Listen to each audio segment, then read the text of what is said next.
Gaafa wayyaanee isin callifne har'as hin callifnu. Lubbuu namaa bakkuma hundatti cinaa rasaasan cinaa tumaa dhabamsiisaa olaantummaa seeraa dubbachuun qaanii. Ummata Oromiyaa ajjeesaa hidhaa gidirsaa biyya bulchuun hin danda'amu. Ummanni Oromoo immoo ifateera ajjeefamuu. Ummanni Oromoo akka hoolaatitti abbaan arge qe'ee keessaa fuudhee isa hidhuu ifateera. Ifannaan fincileeti warra baankiif taankii isaa abdatee waggaa 27 nurratti fincaaraa ture kan likkii galchee qe'ee ofitti galcheef waan biraatiif miti. Ajjeefamuu, hidhamuu, saamamuu, dhiitamuu waan ifateera. Har'as afaan Oromoo dubbataa ani Oromoodha jecha sin ajjeesa ati gajja'ina jalatti buli. Sin dhiita ati naa dhiitami, sin saama ati naa bitami jechuun is not going to work biyya kana keessatti. Hin fudhannu jechuudha. Ummanni kunis hin fudhatu sin qabu jechuudha. Kun siyaasa miti. Dhugaa yoo ka dubbannu taate haalli jidduu kana ji'oota muraasa dabare kana Oromiyaa keessatti godhamaa jiru bara dargii yeroo duraa san qashibiriif na cibirii waan deebi'ee fakkaataa jira beektaa? Tirna wayyaanee bar Tigree waan ta'aniif waliin lolleeni. Miti Tigree waan ta'aniif miti. Hidhaa fi ajjeechaan nama keenyarraa haa dhaabbatu jenneeti. Manni hidhaa afaan Oromoo dubbachuu haa dhaabbatu jenneeti. Namni seera ala hin hidhamin, namni hin ajjeefamin, hin gidirfamin, hin tumamin jenneeti. Namni keenya seera ala hidhamuu hin qabu. Namni keenya reebamuu hin qabu. Maal jechuudha? Waggaa 50 alagaadhaan reebamaa turre har'a immoo jara keenya warra jennu namni keenya waggaa 5 ajjeefamu. Akka hoolaatitti goronnooti naqamee walirra ciibsamee hidhamu. Deettuun waggaa ajjeefamtu maal jechuudha? Kana callifnee akka teenyu yoo eegan taate abaddan this is not going to happen. We will not tolerate. Gaafa wayyaanee isin callifne har'as hin callifnu. Lubbuu namaa bakkuma hundatti cinaa rasaasan cinaa tumaa dhabamsiisaa olaantummaa seeraa dubbachuun qaanii. Ummata Oromiyaa ajjeesaa hidhaa gidirsaa biyya bulchuun hin danda'amu. Ummanni Oromoo immoo ifateera ajjeefamuu. Ummanni Oromoo akka hoolaatitti abbaan arge qe'ee keessaa fuudhee isa hidhuu ifateera. Ifannaan fincileeti warra baankiif taankii isaa abdatee waggaa 27 nurratti fincaaraa ture kan likkii galchee qe'ee ofitti galcheef waan biraatiif miti. Ajjeefamuu, hidhamuu, saamamuu, dhiitamuu waan ifateera. Har'as afaan Oromoo dubbataa ani Oromoodha jecha sin ajjeesa ati gajja'ina jalatti buli. Sin dhiita ati naa dhiitami, sin saama ati naa bitami jechuun is not going to work biyya kana keessatti. Hin fudhannu jechuudha. Ummanni kunis hin fudhatu sin qabu jechuudha. Kun siyaasa miti. Dhugaa yoo ka dubbannu taate haalli jidduu kana ji'oota muraasa dabare kana Oromiyaa keessatti godhamaa jiru bara dargii yeroo duraa san qashibiriif na cibirii waan deebi'ee fakkaataa jira beektaa? Tirna wayyaanee bar Tigree waan ta'aniif waliin lolleeni.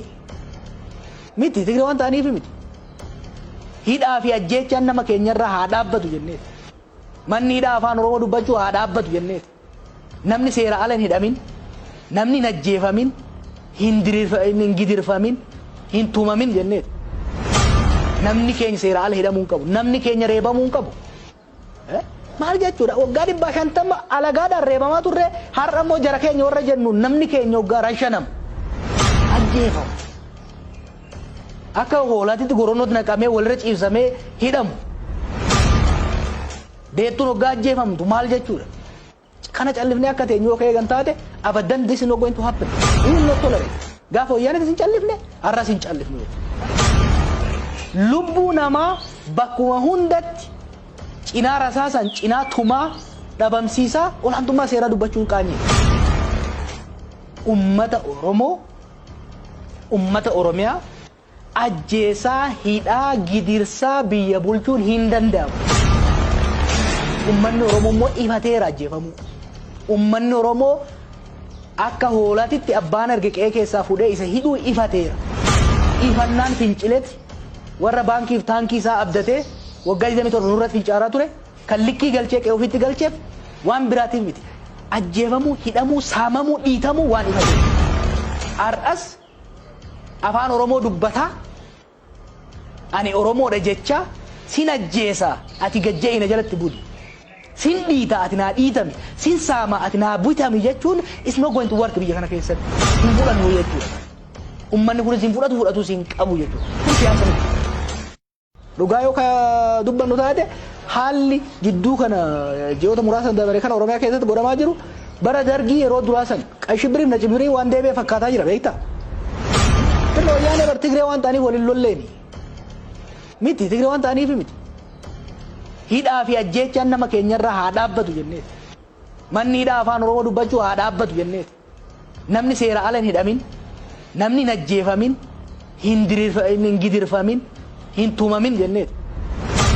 Namni keenya seera ala hidhamuu hin qabu, namni keenya reebamuu hin qabu. Maal jechuudha? Waggaa 150 alagaadhaan reebamaa turre har'a immoo jara keenya warra jennu namni keenya waggaa 5 ajjeefamu.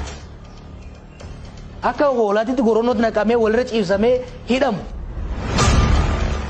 Deettuun waggaa ajjeefamtu maal jechuudha? Kana callifnee akka teenyu yoo eegan taate abadan this is not going to happen. We will not tolerate.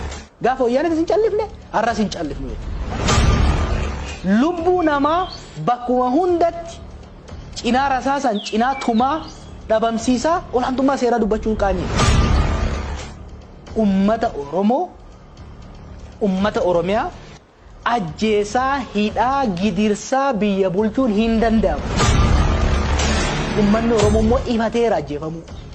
Ummanni Oromoo akka hoolaatitti abbaan arge qe'ee keessaa fuudhee isa hidhuu ifateera. Ifannaan fincileeti warra baankiif taankii isaa abdatee waggaa 27 nurratti fincaaraa ture kan likkii galchee qe'ee ofitti galcheef waan biraatiif miti. Ajjeefamuu, hidhamuu, saamamuu, dhiitamuu waan ifateera. Har'as afaan Oromoo dubbataa ani Oromoodha jecha sin ajjeesa ati gajja'ina jalatti buli. Sin dhiita ati naa dhiitami, sin saama ati naa bitami jechuun is not going to work biyya kana keessatti. Hin fudhannu jechuudha. Ummanni kun sin fudhatu sin qabu jechuudha. Kun siyaasa miti. Dhugaa yoo ka dubbannu taate haalli gidduu kana ji'oota muraasan dabaree kana Oromiyaa keessatti godhamaa jiru bara dargii yeroo duraa san qashibiriif na cibirii waan deebi'ee fakkaataa jira beektaa. Tirra wayyaanee bar Tigree waan ta'aniif waliin lolleeni. Miti Tigree waan ta'aniif miti. Hidhaa fi ajjeechaan nama keenyarraa haa dhaabbatu jenneeti. Manni hidhaa afaan Oromoo dubbachuu haa dhaabbatu jenneeti. Namni seera ala hin hidhamin, namni hin ajjeefamin, hin gidirfamin, hin tumamin jenneeti. Namni keenya seera ala hidhamuu hin qabu, namni keenya reebamuu hin qabu. Maal jechuudha? Waggaa 150 alagaadhaan reebamaa turre har'a immoo jara keenya warra jennu namni keenya waggaa 5 ajjeefamu. Akka hoolaatitti goronnooti naqamee walirra ciibsamee hidhamu. Deettuun waggaa ajjeefamtu maal jechuudha? Kana callifnee akka teenyu yoo eegan taate abadan this is not going to happen. We will not tolerate. Gaafa wayyaanee sin callifne har'as hin callifnu. Lubbuu namaa bakkuma hundatti cinaa rasaasan cinaa tumaa dhabamsiisaa olaantummaa seeraa dubbachuun qaanii. Ummata Oromoo, ummata Oromiyaa ajjeesaa hidhaa gidirsaa biyya bulchuun hin danda'amu. Ummanni Oromoo immoo ifateera ajjeefamuu. Ummanni Oromoo akka hoolaatitti abbaan arge qe'ee keessaa fuudhee isa hidhuu ifateera. Ifannaan fincileeti warra baankiif taankii isaa abdatee waggaa 27 nurratti fincaaraa ture kan likkii galchee qe'ee ofitti galcheef waan biraatiif miti. Ajjeefamuu, hidhamuu, saamamuu, dhiitamuu waan ifateera. Har'as afaan Oromoo dubbataa ani Oromoodha jecha sin ajjeesa ati gajja'ina jalatti buli. Sin dhiita ati naa dhiitami, sin saama ati naa bitami jechuun is not going to work biyya kana keessatti. Hin fudhannu jechuudha. Ummanni kun sin fudhatu sin qabu jechuudha. Kun siyaasa miti. Dhugaa yoo ka dubbannu taate haalli gidduu kana ji'oota muraasan dabaree kana Oromiyaa keessatti godhamaa jiru bara dargii yeroo duraa san qashibiriif na cibirii waan deebi'ee fakkaataa jira beektaa. Tirra wayyaanee bar Tigree waan ta'aniif waliin lolleeni. Miti Tigree waan ta'aniif miti. Hidhaa fi ajjeechaan nama keenyarraa haa dhaabbatu jenneeti. Manni hidhaa afaan Oromoo dubbachuu haa dhaabbatu jenneeti. Namni seera ala hin hidhamin, namni hin ajjeefamin, hin gidirfamin, hin tumamin jenneeti. Namni keenya seera ala hidhamuu hin qabu, namni keenya reebamuu hin qabu. Maal jechuudha? Waggaa 150 alagaadhaan reebamaa turre har'a immoo jara keenya warra jennu namni keenya waggaa 5 ajjeefamu. akka hoolaatitti goronnoot naqamee walirra ciibsamee hidhamu deettuun hoggaa ajjeefamtu maal jechuudha. Kana callifnee akka teenyoo ka'ee kan taate abaddan this is not going to happen. Will not tolerate. Gaafa wayyaanee isin callifne har'as hin callifnu. Lubbuu namaa bakkuma hundatti cinaa rasaasan cinaa tumaa dhabamsiisaa olaantummaa seeraa dubbachuun qaanii. Ummata Oromiyaa ajjeesaa hidhaa gidirsaa biyya bulchuun hin danda'amu. Ummanni Oromoo immoo ifateera ajjeefamuu. Ummanni Oromoo akka hoolaatitti abbaan arge qe'ee keessaa fuudhee isa hidhuu ifateera. Ifannaan fincileeti warra baankiif taankii isaa abdatee waggaa 27 nurratti fincaaraa ture kan likkii galchee qe'ee ofitti galcheef waan biraatiif miti. Ajjeefamuu, hidhamuu, saamamuu, dhiitamuu waan ifateera. Har'as afaan Oromoo dubbataa ani Oromoodha jecha sin ajjeesaa ati gajja'ina jalatti buli. Sin dhiita ati naa dhiitami, sin saama ati naa bitami jechuun is not going to work biyya kana keessatti. Hin fudhannu jechuudha. Ummanni kunis hin fudhatu sin qabu jechuudha. Kun siyaasa miti. Dhugaa yoo ka dubbannu taate haalli jidduu kana ji'oota muraasa dabare kana Oromiyaa keessatti godhamaa jiru bara dargii yeroo duraa san qashibiriif na cibirii waan deebi'ee fakkaataa jira beektaa. Tirna wayyaanee bar Tigree waan ta'aniif waliin lolleeni. Miti Tigree waan ta'aniif miti. Hidhaa fi ajjeechaan nama keenyarraa haa dhaabbatu jenneeti. Manni hidhaa afaan Oromoo dubbachuu haa dhaabbatu jenneeti. Namni seera ala hin hidhamin, namni hin ajjeefamin, hin gidirfamin, hin tumamin jenneeti. Namni keenya seera ala hidhamuu hin qabu, namni keenya reebamuu hin qabu. Maal jechuudha? Waggaa 50 alagaadhaan reebamaa turre har'a immoo jara keenya warra jennu namni keenya waggaa 5 ajjeefamu. Akka hoolaatitti goronnoot naqamee walirra ciibsamee hidhamu deettuun hoggaa ajjeefamtu maal jechuudha. Kana callifnee akka teenyoo ka'ee kan taate abaddan this is not going to happen. Will not tolerate. Gaafa wayyaanee isin callifne har'as hin callifnu. Lubbuu namaa bakkuma hundatti cinaa rasaasan cinaa tumaa dhabamsiisaa olaantummaa seeraa dubbachuun qaanii. Ummata Oromiyaa ajjeesaa hidhaa gidirsaa biyya bulchuun hin danda'amu. Ummanni Oromoo immoo ifateera ajjeefamuu. Ummanni Oromoo akka hoolaatitti abbaan arge qe'ee keessaa fuudhee isa hidhuu ifateera. Ifannaan fincileeti warra baankiif taankii isaa abdatee waggaa 27 nurratti fincaaraa ture kan likkii galchee qe'ee ofitti galcheef waan biraatiif miti. Ajjeefamuu, hidhamuu, saamamuu, dhiitamuu waan ifateera. Har'as afaan Oromoo dubbataa ani Oromoodha jecha sin ajjeesaa ati gajja'ina jalatti buli.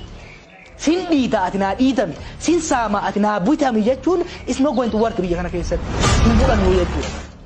Ummanni kunis hin fudhatu sin qabu jechuudha. Kun siyaasa miti. Dhugaa yoo ka dubbannu taate haalli jidduu kana ji'oota muraasa dabare kana Oromiyaa keessatti godhamaa jiru bara dargii yeroo duraa san qashibiriif na cibirii waan deebi'ee fakkaataa jira beektaa. Tirna wayyaanee bar Tigree waan ta'aniif waliin lolleeni. Miti Tigree waan ta'aniif miti. Hidhaa fi ajjeechaan nama keenyarraa haa dhaabbatu jenneeti. Manni hidhaa afaan Oromoo dubbachuu haa dhaabbatu jenneeti. Namni seera ala hin hidhamin, namni hin ajjeefamin, hin gidirfamin, hin tumamin jenneeti. Namni keenya seera ala hidhamuu hin qabu, namni keenya reebamuu hin qabu. Maal jechuudha? Waggaa 50 alagaadhaan reebamaa turre har'a immoo jara keenya warra jennu namni keenya waggaa 5 ajjeefamu. Akka hoolaatitti goronnoot naqamee walirra ciibsamee hidhamu deettuun hoggaa ajjeefamtu maal jechuudha. Kana callifnee akka teenyoo ka'ee kan taate abaddan this is not going to happen. Will not tolerate. Gaafa wayyaanee isin callifne har'as hin callifnu. Lubbuu namaa bakkuma hundatti cinaa rasaasan cinaa tumaa dhabamsiisaa olaantummaa seeraa dubbachuun qaanii. Ummata Oromiyaa ajjeesaa hidhaa gidirsaa biyya bulchuun hin danda'amu. Ummanni Oromoo immoo ifateera ajjeefamuu. Ummanni Oromoo akka hoolaatitti abbaan arge qe'ee keessaa fuudhee isa hidhuu ifateera. Ifannaan fincileeti warra baankiif taankii isaa abdatee waggaa 27 nurratti fincaaraa ture kan likkii galchee qe'ee ofitti galcheef waan biraatiif miti. ajjeefamuu, hidhamuu, saamamuu, dhiitamuu waan ifate. Har'as afaan Oromoo dubbataa ani Oromoodha jecha sin ajjeesa ati gajja'ina jalatti buli. Sin dhiita ati naa dhiitami, sin saama ati naa bitami jechuun is not going to work biyya kana keessatti. Hin fudhannu jechuudha. Ummanni kunis hin fudhatu sin qabu jechuudha. Kun siyaasa miti. Dhugaa yoo ka dubbannu taate haalli jidduu kana ji'oota muraasan dabare kana Oromiyaa keessatti godhamaa jiru bara dargii yeroo duraa san qashibiriif na cibirii waan deebi'ee fakkaataa jira beektaa? Kenno wayyaanee bar Tigree waan ta'aniif waliin lolleeni. Miti Tigree waan ta'aniif miti. Hidhaa fi ajjeechaan nama keenyarraa haa dhaabbatu jenneeti. Manni hidhaa afaan Oromoo dubbachuu haa dhaabbatu jenneeti. Namni seera ala hin hidhamin, namni hin ajjeefamin, hin gidirfamin, hin tumamin jenneeti. Namni keenya seera ala hidhamuu hin qabu, namni keenya reebamuu hin qabu. Maal jechuudha? Waggaa 150 alagaadhaan reebamaa turre har'a immoo jara keenya warra jennu namni keenya waggaa 5 ajjeefamu. Akka hoolaatitti goronnooti naqamee walirra ciibsamee hidhamu. Deettuun waggaa ajjeefamtu maal jechuudha? Kana callifnee akka teenyu yoo eegan taate abadan this is not going to happen. We will not tolerate. Gaafa wayyaanee sin callifne har'as hin callifnu. Lubbuu namaa bakkuma hundatti cinaa rasaasan cinaa tumaa dhabamsiisaa olaantummaa seeraa dubbachuun qaanyee. Ummata Oromoo, ummata Oromiyaa ajjeesaa, hidhaa, gidirsaa biyya bulchuun hin danda'amu. Ummanni Oromoo immoo ifateera ajjeefamuu. Ummanni Oromoo akka hoolaatitti abbaan arge qe'ee keessaa fuudhee isa hidhuu ifateera. Ifannaan fincileti warra baankiif taankii isaa abdatee waggaa 27 nurratti fincaaraa ture kan likkii galchee qe'ee ofitti galcheef waan biraatiif miti. Ajjeefamuu, hidhamuu, saamamuu, dhiitamuu waan ifateera. Har'as afaan Oromoo dubbataa ani Oromoodha jecha sin ajjeesa ati gajja'ina jalatti buli. Sin dhiita ati naa dhiitami, sin saama ati naa bitami jechuun is not going to work biyya kana keessatti. Hin fudhannu jechuudha. Ummanni kunis hin fudhatu sin qabu jechuudha. Kun siyaasa miti. Dhugaa yoo ka dubbannu taate haalli jidduu kana ji'oota muraasan dabare kana Oromiyaa keessatti godhamaa jiru bara dargii yeroo duraa san qashibiriif na cibirii waan deebi'ee fakkaataa jira beektaa? Kenno wayyaanee bar Tigree waan ta'aniif waliin lolleeni. Miti Tigree waan ta'aniif miti. Hidhaa fi ajjeechaan nama keenyarraa haa dhaabbatu jenneeti. Manni hidhaa afaan Oromoo dubbachuu haa dhaabbatu jenneeti. Namni seera ala hin hidhamin, namni hin ajjeefamin, hin gidirfamin, hin tumamin jenneeti. Namni keenya seera ala hidhamuu hin qabu, namni keenya reebamuu hin qabu.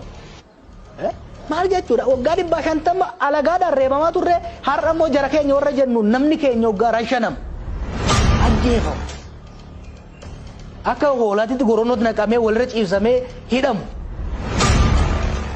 Deettuun waggaa ajjeefamtu maal jechuudha? Kana callifnee akka teenyu yoo eegan taate abadan this is not going to happen. We will not tolerate. Gaafa wayyaanee sin callifne har'as hin callifnu.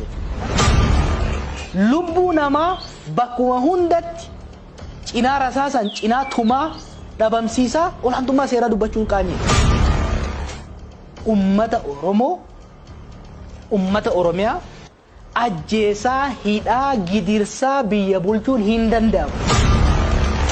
Ummanni Oromoo immoo ifateera ajjeefamuu. Ummanni Oromoo akka hoolaatitti abbaan arge qe'ee keessaa fuudhee isa hidhuu ifateera. Ifannaan fincileti warra baankiif taankii isaa abdatee waggaa 27 nurratti fincaaraa ture kan likkii galchee qe'ee ofitti galcheef waan biraatiif miti. Ajjeefamuu, hidhamuu, saamamuu, dhiitamuu waan ifateera.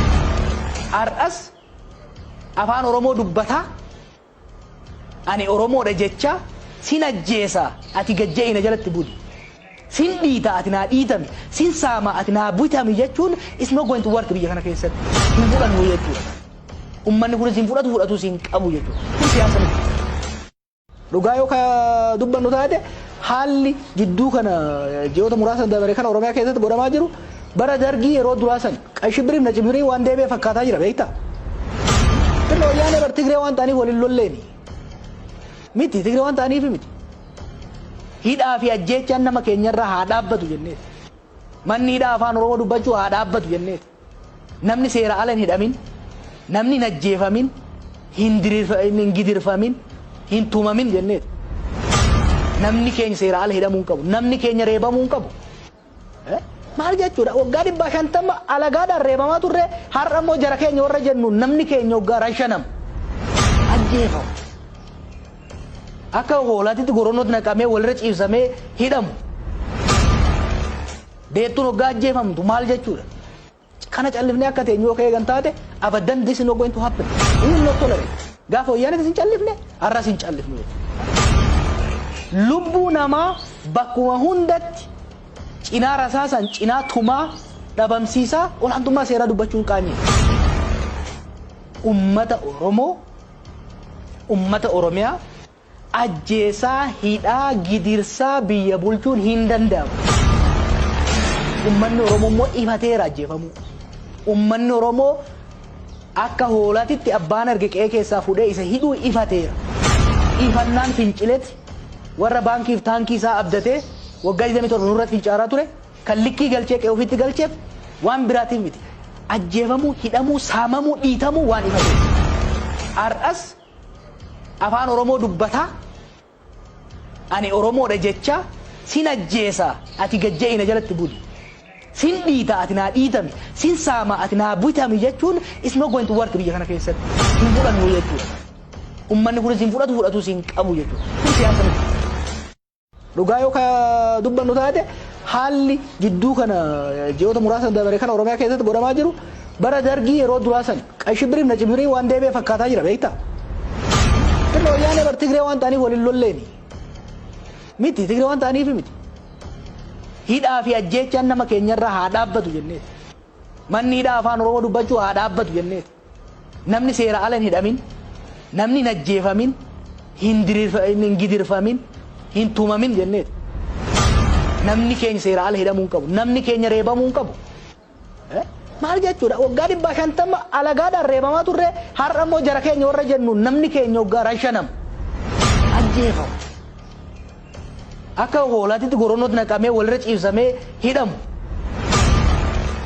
Deettuun waggaa ajjeefamtu maal jechuudha? Kana callifnee akka teenyoo ka'ee kan taate abadan this is not going to happen. We will not tolerate. Gaafa wayyaanee isin callifne har'as hin callifnu. Lubbuu namaa bakkuma hundatti cinaa rasaasan cinaa tumaa dhabamsiisaa olaantummaa seeraa dubbachuun qaanii. Ummata Oromoo, ummata Oromiyaa ajjeesaa hidhaa gidirsaa biyya bulchuun hin danda'amu. Ummanni Oromoo immoo ifateera ajjeefamuu. Ummanni Oromoo akka hoolaatitti abbaan arge qe'ee keessaa fuudhee isa hidhuu ifateera. Ifannaan fincileeti warra baankiif taankii isaa abdatee waggaa 27 nurratti fincaaraa ture kan likkii galchee qe'ee ofitti galcheef waan biraatiif miti. Ajjeefamuu, hidhamuu, saamamuu, dhiitamuu waan ifateera. Har'as afaan Oromoo dubbataa ani Oromoodha jecha sin ajjeesaa ati gajja'ina jalatti buli. Sin dhiita ati naa dhiitami, sin saama ati naa bitami jechuun is not going to work biyya kana keessatti. Hin fudhannu jechuudha. Ummanni kunis hin fudhatu sin qabu jechuudha. Kun siyaasa miti. Dhugaa yoo ka dubbannu taate haalli gidduu kana ji'oota muraasa dabaree kana Oromiyaa keessatti godhamaa jiru bara dargii yeroo duraa san qashibiriif na cibirii waan deebi'ee fakkaataa jira beektaa? Tirna wayyaanee bar Tigree waan ta'aniif waliin lolleeni. Miti Tigree waan ta'aniif miti. Hidhaa fi ajjeechaan nama keenyarraa haa dhaabbatu jenneeti. Manni hidhaa afaan Oromoo dubbachuu haa dhaabbatu jenneeti. Namni seera ala hin hidhamin, namni hin ajjeefamin, hin gidirfamin, hin tumamin jenneeti. Namni keenya seera ala hidhamuu hin qabu, namni keenya reebamuu hin qabu. Maal jechuudha? Waggaa 150 alagaadhaan reebamaa turre, har'a immoo jara keenya warra jennu namni keenya waggaa 5 ajjeefamu. Akka hoolaatitti goronnooti naqamee walirra ciibsamee hidhamu. Deettuun waggaa ajjeefamtu maal jechuudha? Kana callifnee akka teenyoo ka'ee kan taate abadan this is not going to happen. We will not tolerate. Gaafa wayyaanee isin callifne har'as hin callifnu. Lubbuu namaa bakkuma hundatti cinaa rasaasan cinaa tumaa dhabamsiisaa olaantummaa seeraa dubbachuun qaanii. Ummata Oromoo, ummata Oromiyaa ajjeesaa hidhaa gidirsaa biyya bulchuun hin danda'amu. Ummanni Oromoo immoo ifateera ajjeefamuu. Ummanni Oromoo akka hoolaatitti abbaan arge qe'ee keessaa fuudhee isa hidhuu ifateera.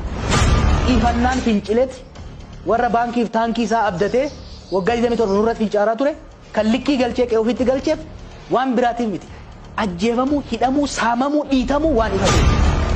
Har'as afaan Oromoo dubbataa ani Oromoodha jecha sin ajjeesa ati gajja'ina jalatti buli. Sin dhiita ati naa dhiitami, sin saama ati naa bitami jechuun is not going to work biyya kana keessatti. Hin fudhannu jechuudha. Uummanni kunis hin fudhatu sin qabu jechuudha. Kun siyaasa miti. Dhugaa yoo ka dubbannu taate haalli jidduu kana ji'oota muraasan dabare kana Oromiyaa keessatti godhamaa jiru bara dargii yeroo duraa san qashibiriif na cibirii waan deebi'ee fakkaataa jira beektaa? Tirra wayyaanee bar Tigree waan ta'aniif waliin lolleeni. Miti Tigree waan ta'aniif miti. Hidhaa fi ajjeechaan nama keenyarraa haa dhaabbatu jenneeti. Manni hidhaa afaan Oromoo dubbachuu haa dhaabbatu jenneeti. Namni seera ala hin hidhamin, namni hin ajjeefamin, hin gidirfamin, hin tumamin jenneeti. Namni keenya seera ala hidhamuu hin qabu, namni keenya reebamuu hin qabu. Maal jechuudha? Waggaa 150 alagaadhaan reebamaa turre har'a immoo jara keenya warra jennu namni keenya waggaa 5 ajjeefamu. Akka hoolaatitti goronnooti naqamee walirra ciibsamee hidhamu. Deettuun waggaa ajjeefamtu maal jechuudha? Kana callifnee akka teenyu yoo eegan taate abaddan this is not going to happen. We will not tolerate. Gaafa wayyaanee sin callifne har'as hin callifnu. Lubbuu namaa bakkuma hundatti cinaa rasaasan cinaa tumaa dhabamsiisaa olaantummaa seeraa dubbachuun qaanii. Ummata Oromoo, ummata Oromiyaa ajjeesaa hidhaa gidirsaa biyya bulchuun hin danda'amu. Uummanni Oromoo immoo ifateera ajjeefamuu. Uummanni Oromoo akka hoolaatitti abbaan arge qe'ee keessaa fuudhee isa hidhuu ifateera. Ifannaan fincileeti warra baankiif taankii isaa abdatee waggaa 27 nurratti fincaaraa ture kan likkii galchee qe'ee ofitti galcheef waan biraatiif miti. Ajjeefamuu, hidhamuu, saamamuu, dhiitamuu waan ifateera. Har'as afaan Oromoo dubbataa ani Oromoodha jecha sin ajjeesa ati gajja'ina jalatti buli. Sin dhiita ati naa dhiitami, sin saama ati naa bitami jechuun is not going to work biyya kana keessatti. Hin fudhannu jechuudha. Uummanni kunis hin fudhatu sin qabu jechuudha. Kun siyaasa miti. Dhugaa yoo ka dubbannu taate haalli jidduu kana ji'oota muraasan dabare kana Oromiyaa keessatti godhamaa jiru bara dargii yeroo duraa san qashibiriif na cibirii waan deebi'ee fakkaataa jira beektaa? Tirra wayyaanee bar Tigree waan ta'aniif waliin lolleeni. Miti Tigree waan ta'aniif miti. Hidhaa fi ajjeechaan nama keenyarraa haa dhaabbatu jenneeti. Manni hidhaa afaan Oromoo dubbachuu haa dhaabbatu jenneeti. Namni seera ala hin hidhamin, namni hin ajjeefamin, hin gidirfamin, hin tumamin jenneeti. Namni keenya seera ala hidhamuu hin qabu, namni keenya reebamuu hin qabu. Maal jechuudha? Waggaa 150 alagaadhaan reebamaa turre har'a immoo jara keenya warra jennu namni keenya waggaa 5 ajjeefamu. Akka hoolaatitti goronnooti naqamee walirra ciibsamee hidhamu. Deettuun waggaa ajjeefamtu maal jechuudha? Kana callifnee akka teenyu yoo eegan taate abaddan this is not going to happen. We will not tolerate. Gaafa wayyaanee sin callifne har'as hin callifnu. Lubbuu namaa bakkuma hundatti cinaa rasaasan cinaa tumaa dhabamsiisaa olaantummaa seeraa dubbachuun qaanii. Ummata Oromoo, ummata Oromiyaa ajjeesaa hidhaa gidirsaa biyya bulchuun hin danda'amu. Uummanni Oromoo immoo ifateera ajjeefamuu. Uummanni Oromoo akka hoolaatitti abbaan arge qe'ee keessaa fuudhee isa hidhuu ifateera. Ifannaan fincileeti warra baankiif taankii isaa abdatee waggaa 27 nurratti fincaaraa ture kan likkii galchee qe'ee ofitti galcheef waan biraatiif miti. Ajjeefamuu, hidhamuu, saamamuu, dhiitamuu waan ifateera.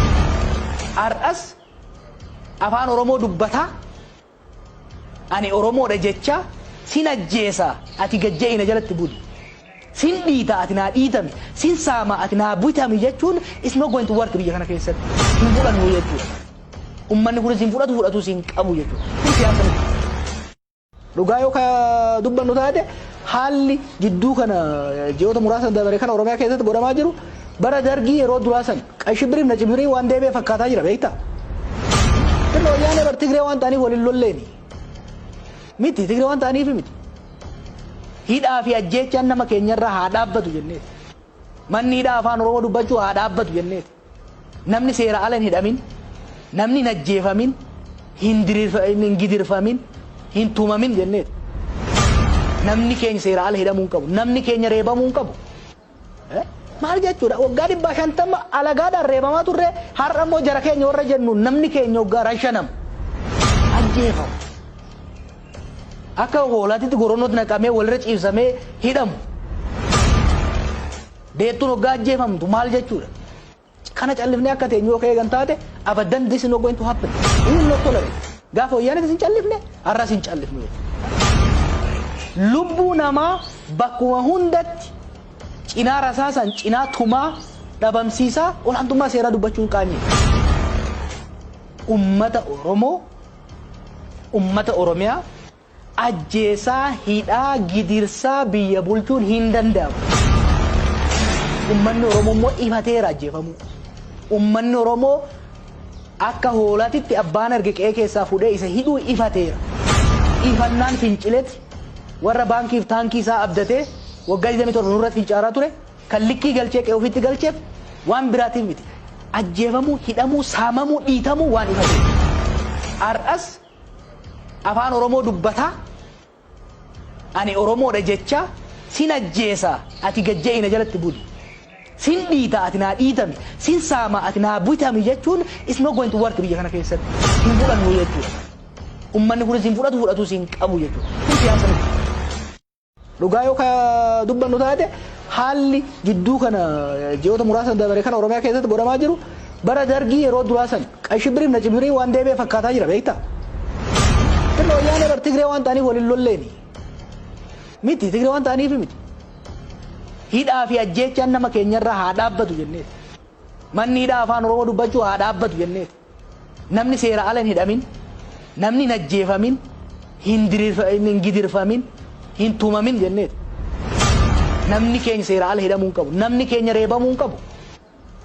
Maal jechuudha? Waggaa 150 alagaadhaan reebamaa turre har'a immoo jara keenya warra jennu namni keenya waggaa 5 ajjeefamu. Akka hoolaatitti goronnooti naqamee walirra ciibsamee hidhamu. Deettuun waggaa ajjeefamtu maal jechuudha? Kana callifnee akka teenyoo ka'ee kan taate abaddan this is not going to happen. We will not tolerate. Gaafa wayyaanee isin callifne har'as hin callifnu. Lubbuu namaa bakkuma hundatti cinaa rasaasan cinaa tumaa dhabamsiisaa olaantummaa seeraa dubbachuun qaanii. Ummata Oromiyaa ajjeesaa hidhaa gidirsaa